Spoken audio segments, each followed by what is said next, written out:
Hi, this is Mark Vina with Smart Tech Research. Today is big Apple WWDC 25 day here in Cupertino, California. I'm here with Tom Mainelli from IDC and want to just share some quick reactions to the event. It was about almost 2 hours here. Always very interesting, kind of syncing up what the rumor mill looked like versus what was actually announced here. But wanted to give some quick off-the-cuff reactions, and I've known Tom for quite some time. Tom knows a little bit about technology and not a lot about baseball. No, talked about that last night over dinner. But Tom, let me get your visceral reaction to what was announced today. Yeah, so I thought not a lot of surprises with regards to Apple Intelligence. Effectively, Apple saying, hey, we're still working on it. Rolled it out to a few more countries, a few more languages, but clearly still a work in progress. Still leaning into that relationship with OpenAI. They talked a little bit about private cloud compute. And I think probably the most interesting piece with regards to AI was them opening the foundational models on device to developers. Yes. So that's going to allow app developers to leverage those models without going to the cloud, without cost. So I think potentially that's a big step in the right direction. Yeah, I think that was actually a big deal. I think that if I had to score this, 85 or 90% of the things that were announced today will really, I think, do a very nice job of keeping existing people in the ecosystem. Absolutely. Like myself, so I am in the ecosystem. As much as I might want to get out for whatever reason, they've got me locked in. But I think there was a number of things that was interesting. There were a couple of things I thought that could get some traction with putting people into the ecosystem. For example, live translation, I think was a very cool feature. I think that they're gonna, if I understood the presentation correctly, that's gonna be available across all the platforms. So I think that was a big deal. I thought, you know, I sometimes think in like a kind of a script writer for SNL. I think it was called Gym Buddy or Workout Buddy. Workout Buddy, yeah. But for the Apple Watch, I think what's interesting in that it's essentially an AI agent that will look at your history of while you're working out and provide real-time encouragement about working harder, understanding your technique. And I just think SNL can do a lot of interesting stuff with that. True. You know, different voices you can invoke to really make sure that you're working out really hard. But I do think that the question I have for you, Tom, and this might be heretical to Apple people. Apple's always had placed a premium from a design standpoint on the design of the operating system, aesthetics. And I do believe that Apple is right that something that's gorgeous to look like, for example, liquid glass, this new feature, should really add a nice new fluid appeal to the operating systems across the board. But, and this is the heretical part, you get the feeling sometimes that Apple's obsession with that, with look and feel and aesthetics, can sometimes, deprioritize, killer features that could really move the needle. You think that reaction is completely unfounded? Yeah, I guess I would push back on it in that I think from the jump, Apple has always made the software incredible, important part of the hardware.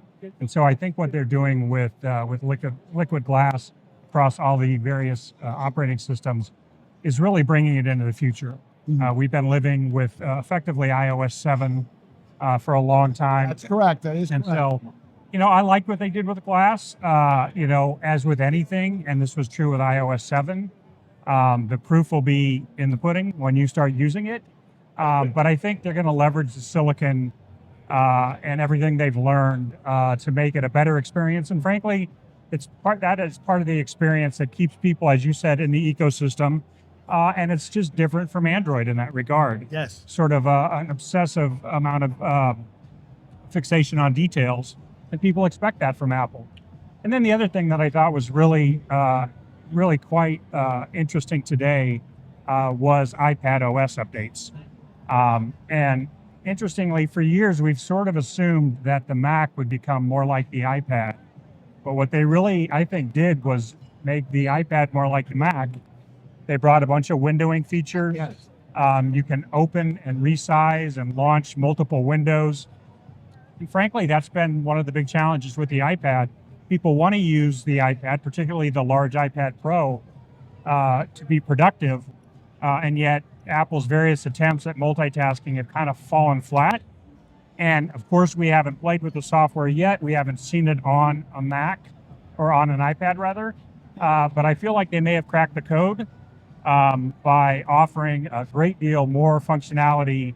And that includes a bunch of features just within the OS that are going to make for better audio, better video, etc. So very excited about iPad OS 26. Well, I wonder what you just said is interesting to me is that I always look for glimpses of, are they preparing the software in such a way for some type of new hardware paradigm, maybe a year from now, 2 years from now? For example, foldable displays. Foldable displays have been a big deal. Well, certainly not a big deal from a volume standpoint, a big deal from a awareness standpoint in the Windows ecosystem world. A number of the PC OEMs have foldable designs, yet they haven't lit the world on fire. Sure. So you wonder, is that when iPad OS 26 or maybe iPad OS 27 or 28, that comes fully to gear where feature for feature, it's comparable to what you can get in a desktop experience. Yeah. That's when they'll pull the trigger on having a supersized iPad where, okay, guess what? Because there is a lot of advantages to a tablet form factor that can fold. It's an interesting thought. I do think we expect Apple to get into the foldable business at some point, right? Whether it's a phone or an iPad. Oh, yeah. But one point that you make that I think is 100% accurate is with this iPad OS 26 and the ability to open Windows, we could see larger iPads, right? Like, so today, I think we're at 12.9. And they made a point of saying that all these features will run across all the current iPads. But frankly, having a dozen windows open on a 8-inch iPad mini, not super compelling, right? Right, exactly. But I do think, in a lot of ways, we've had this friction for years where the hardware, the iPad hardware, seemed to be years ahead of the OS. Just brilliant hardware, thin, light, fully connected. And with this OS, again, having not actually laid hands on it yet, it certainly looks like it could be a step in the direction of making the iPad a more full-featured computer. Although, you do always risk, part of what people like about the iPad is the simplicity. And they made a point of saying when you launch an app, it's still going to launch in full screen, and then you can resize it. So they're trying to sort of split the middle. Yes, no, I agree with that. And so often, I mean, at this conference where there's hundreds and hundreds of developers from like 100 countries, I think Tim Cook said at the beginning of the presentation, once the software and the developer version is available today, the public version is going to be available in about a month, that's when the action really happens. Right. People get a chance to play with it. Yep. And sometimes there are usage models and features and capabilities that fall out of it only when the developers have had a chance to play with it. 100% agree with that. In fact, that's obviously, this is a developer conference, and the whole world sort of watches WWDC to see what's going to happen, but this is geared towards how developers are going to leverage these new tools. One other thing that I thought was really interesting was they came back to continuity. And so they're adding new features to Mac that make it easier to transition from your phone to your Mac or your Mac to your iPad, including a full iPhone app on the Mac. So we see Apple continue to sort of double down on their ecosystem and keeping people in that ecosystem.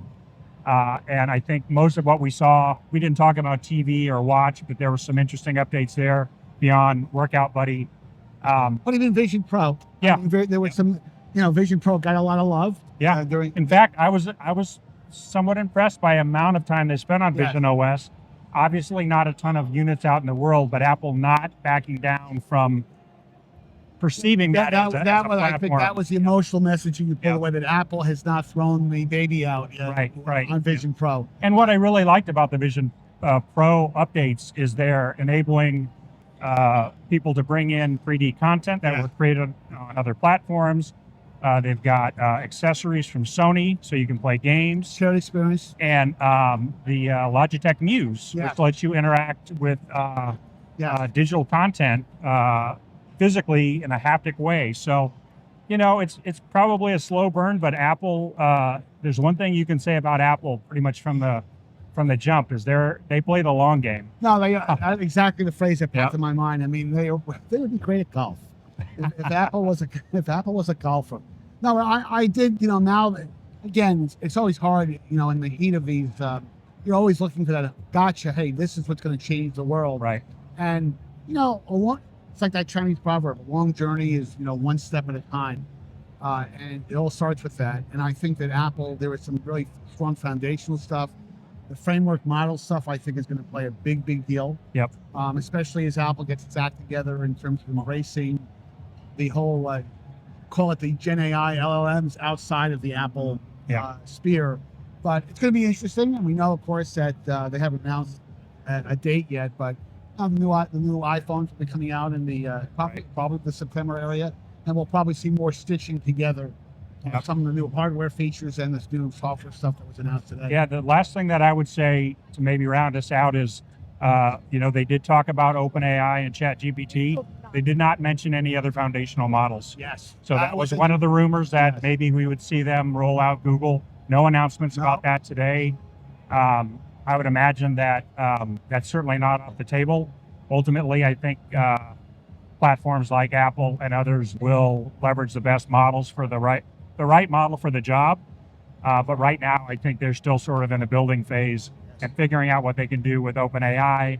And in fact, they did show at least one feature where you could immediately go to OpenAI without having to answer the question, do you want to go to ChatGPT? Yes. I think it was in the Vision, not Vision OS, but the where you take a screenshot and then you can ask, you know, help me find this jacket that I took a screenshot of. I think that was very cool. And I'll just close this saying, I can't wait till they're adding a polling feature to iMessages, so I'll be able to send a poll with my next text message exchange with Tom on who's going to win the American League pennant this year. Ha ha ha. But anyway, this is great. Tom, thank you for your time. Absolutely. Great to see you. Well, please stay tuned for additional podcasts from Smart Tech Research. Thanks again.